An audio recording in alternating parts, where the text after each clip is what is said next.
नमस्कार, संघर्ष टीमध्ये आपलं स्वागत आहे।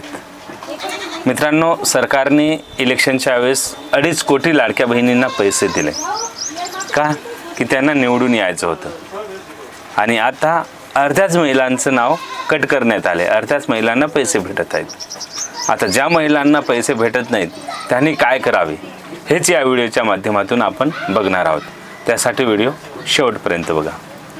तर मित्रांनो, तुम्ही बघू शकता इलेक्शन होतं, महाराष्ट्राचं इलेक्शन होतं, त्यावेळेस ज्या महिलांनी अर्ज केले त्या सर्व महिलांना पैसे भेटले 1500 रुपये। त्यांनी नोकरीवाल्यांना दिले, बिझनेसवाल्यांना दिले, करोडपती महिलांना सुद्धा पैसे दिले का? सरकारने का दिले की त्यांना निवडून यायचं होतं, सरळ म्हणजे। पण आता इलेक्शन झालंय, महाराष्ट्राचं इलेक्शन झालंय, आता पैसे देण्यासाठी पैसे नाहीत त्यांच्याजवळ।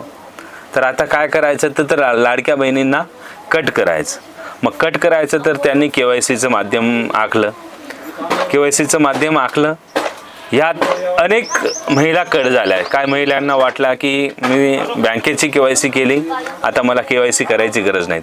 काही महिलांना वाटलं की मी आधार कार्डची KYC केली, आता मला काही गरज नाही। या संभ्रमात महिला होत्या, ज्यांना कळत नव्हत्या, जे गरीब होत्या, त्यांना हे सर्व काही कायदा कळालं नाहीत, म्हणून अनेक जे गरीब महिला होत्या ते या लाभापासून वंचित राहिला, त्यांनी KYC केले नाहीत आणि याचा फायदा सरकारने घेतलाय।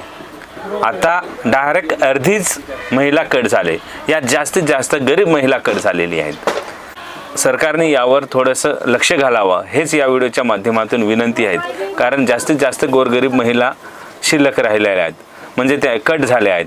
म्हणून पुन्हा लाडक्या बहिणींना KYC करण्याची संधी द्यावा, कारण अनेक महिला कट झाल्या आहेत।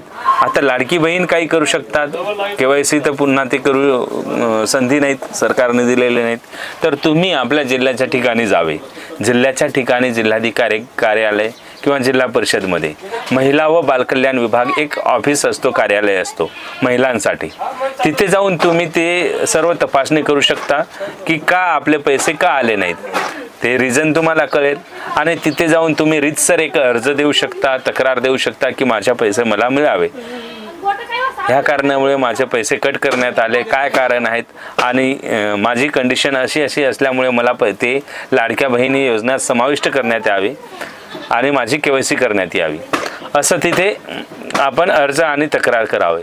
आणि जास्तीत जास्त जर लाडक्या बहिणी जर तिथे जाऊन आपल्या जिल्ह्याच्या ठिकाणी महिला व बालकल्याण ऑफिसमध्ये जाऊन तिथे जर आपण तक्रार दिली तर होऊ शकते की सरकार ऐकेल, नाही तर काहीच खरं नाहीत, ते तुम्हाला KYC करण्याची संधी देईल आणि तुम्हाला पुन्हा पैसे भेटेल। म्हणून माझ्या लाडक्या बहिणींना, महिलांना ही विनंती आहे की आपण जिल्ह्याच्या ठिकाणी जाऊन जास्तीत जास्त तक्रार करावा, जास्तीत जास्त अर्ज करावा, जेणेकरून तुमचं तक्रार, तुमची आवाज सरकारपर्यंत जाईल आणि तुमची मागणी पूर्ण होईल। म्हणून मित्रांनो, हा व्हिडिओ लाडक्या बहिणींना दाखवा, लाडक्या बहिणींना सांगा तुमच्या घरीही जर पैसे भेटत नसेल तर तुम्ही आपल्या जिल्ह्याच्या ठिकाणी महिला व बालकल्याण विभागामध्ये जावे आणि तिथे रीतसर तक्रार करावी, म्हणजे जेणेकरून तुमचं नाव समाविष्ट करण्यात येईल। हीच होती मित्रांनो थोडी छोटीशी माहिती जे तुमच्यापर्यंत पोहोचावी अशी माझी इच्छा होती। तर मित्रांनो, व्हिडिओ आवडल्यास लाईक करा आणि अशा प्रकारच्या योजनाबद्दल आपण व्हिडिओ बनवत असतो, आपल्याजवळ योजनांविषयी माहिती देण्यात येते या चॅनलवर, त्यासाठी चॅनलला सबस्क्राईब करा आणि व्हिडिओ आवडल्यास लाईक करा। भेटूया मित्रांनो पुढच्या व्हिडिओत, तोपर्यंत जय हिंद, वंदे मातरम।